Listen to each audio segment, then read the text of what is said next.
জীবন জীবিকার তাগিদে আরব আমিরাত গিয়েছিলেন মোহাম্মদ শফিউল আজম প্রকাশ ননাই।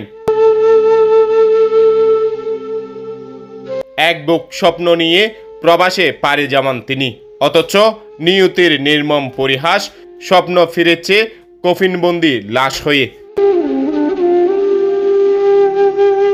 গত সেপ্টেম্বর মাসের ২৭ তারিখ প্রবাসে মৃত্যুবরণ করেন মোহাম্মদ শফিউল আজম প্রকাশ ননাই।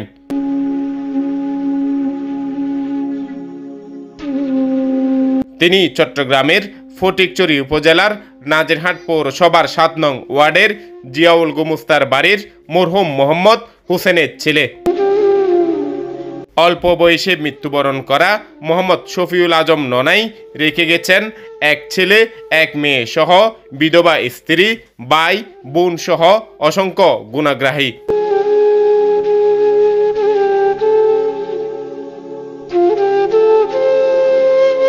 মঙ্গলবার বাদে জোহর স্থানীয় মসজিদ ঈদগাহ ময়দানে মরহুমের নামাজে জানাজা শেষে পারিবারিক কবরস্থানে তাকে দাফন করা হয়।